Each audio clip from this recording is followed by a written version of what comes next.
నల్లబాలెం బాలు నల్ల త్రాచు లెక్క ఎవరొచ్చినా తొక్కేస్తాం. ఈ రెండు ఇసుక రీచ్లు నా ఇష్టం. మేము చేసుకుంటాం, అమ్ముకుంటాం. రైతుల నీరు దారి మళ్లిస్తాం. రైతుల ముందు ముసలి కన్నీరు కారుస్తాం. ఇదంతా జరుగుతున్నది ఎక్కడంటారా? సర్వేపల్లి నియోజకవర్గంలోనే పొదలకూరు మండలం ఇరువూరు సూరాయిపాలెంలో జరుగుతున్న వ్యవహారం. ఇటీవల కాలంలో ఇసుక రీచ్లలో అక్రమాలు జరుగుతున్న స్థానిక పోలీసులు ఆ రీచ్ యజమానులకు అండగా నిలవడం కొసమెరుపు. దీనికి సంబంధించిన వివరాలు ఇలా ఉన్నాయి. నెల్లూరు జిల్లాలో అక్రమ ఇసుక రీచ్లకు కొదవే లేదు. ప్రభుత్వ అవసరాలకు ఉచిత ఇసుక ఇస్తామని చెప్పినా ఈ ఇసుక వినియోగదారుడికి చేరే సమయానికి తడిసే మోపెడవుతుంది. ఉచిత ఇసుక కాస్త టీడీపీ నేతలకు ఉపాధి పథకంగా మారిపోయింది. పెన్నా పరివాహక ప్రాంతాల్లో ఉన్న గ్రామ స్థాయి టీడీపీ నాయకుడు కోట్లకు పడగలెత్తుతున్నారు. ఇదంతా అక్రమ ఇసుక రీచ్ల వల్లే. ఈ వ్యవహారం నడుస్తున్నది కేవలం అధికార పార్టీ ఎమ్మెల్యేల అండదండలతోనే. వెరసి ఉచిత ఇసుక కాస్త నెల్లూరు జిల్లాలో ఎండమావిగానే మారిపోయింది. దీంతో గత ప్రభుత్వంలోనే ఇసుక విధానం మేలుగా ఉంది అన్న వ్యవహారం ప్రస్తుతం ప్రజల్లో కనిపిస్తుంది. నెల్లూరు జిల్లాలో సూరాయిపాలెం, ఇరువూరులలో ఇసుక రీచ్లు ఏర్పాటు చేశారు.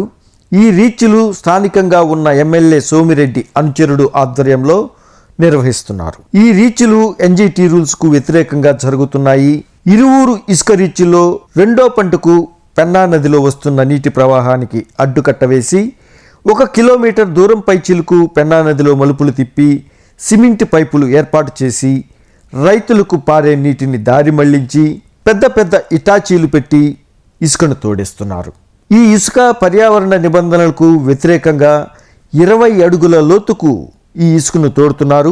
ఇక్కడికి వెళ్లాలంటే శత్రు దుర్భిక్షంగా వ్యవహారాన్ని ఏర్పాటు చేశారు. ఇక్కడ కొందరు దళితులను రోజువారీ కూలీలుగా పెట్టుకుని బయట నుంచి ఎవరైనా ఇసుక రీచ్ను పరిశీలించేందుకు వస్తే వారిని భయభ్రాంతులకు గురి చేసి ఎస్సీ ఎస్టీ అట్రాసిటీ యాక్ట్ కింద కేసు పెడతాం అంటూ బెదిరిస్తున్నారు. ఒక నదిలో రోడ్డు వేసే అధికారం టీడీపీ నాయకులకు లేకపోయినా పెన్నా నదిలో నదీ ప్రవాహానికి అడ్డుకట్ట వేసి ప్రవాహాన్ని పక్కకు మళ్లిస్తున్నా ఇరిగేషన్ అధికారులు కళ్ళు మూసుకుని కబోదులుగా వ్యవహరిస్తున్నారు. ఈ ప్రాంతానికి మీడియా వెళితే కొందరు దళిత యువకులు మీడియాని చుట్టుముట్టి దుర్భాషలాడి ఎస్సీ ఎస్టీ కేసులతో బెదిరిస్తున్నారు, నిర్బంధిస్తున్నారు.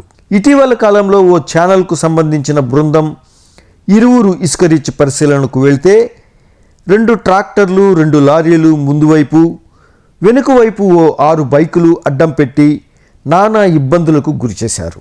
ఈ ఇబ్బంది పడుతున్న బృందం స్థానిక పొదలకూరు ఎస్ఐకి ఫోన్ చేస్తే అసలు మీరు అక్కడికి ఎందుకు వెళ్లారు? ఇసుక రీచ్లో ఎంత లోతు తవ్వకాలు జరపాలో కూడా మీరే చెబితే వినాలా అంటూ వ్యంగ్యంగా మాట్లాడారు. రక్షణ కల్పించాల్సిన పోలీసులు ఎవరికి రక్షణగా ఉన్నారో ఈ సంఘటన చూస్తే తేటతెల్లమవుతుంది కదా. జరిగిన సంఘటనపై ఆ ఛానల్ బృందం ఉన్నతాధికారుల దృష్టికి తీసుకువెళ్తే క్రింది స్థాయి అధికారులు ఉన్నత స్థాయి అధికారులను తప్పుదారి పట్టించి అక్రమాలు ప్రశ్నించిన మీడియాపైనే వ్యతిరేకంగా రెవెన్యూ అధికారులకు సమాచారం ఇస్తున్నారంటే పోలీసులు ఎవరికి రక్షకులుగా ఉంటున్నారు? అంటే పోలీసు వ్యవస్థ నిబంధనల వయోలేషన్ను ప్రశ్నించిన వారికి వ్యతిరేకంగా, నిబంధనలను ఉల్లంఘన చేసిన వారికి అనుకూలంగానూ ఉంటున్నారని తేటతెల్లమవుతుంది. ప్రశ్నించినదే సమస్య పరిష్కారం అవుతుందా? నల్లబాలెం బాలు ఆధ్వర్యంలో ఇంత అరాచకం జరుగుతుంటే పోలీసులు ప్రశ్నించిన వారి కన్నీరు తుడుస్తున్నారే తప్ప అక్రమాలు చేసే వారిపై చర్యలే లేవని తేటతెల్లమవుతుంది.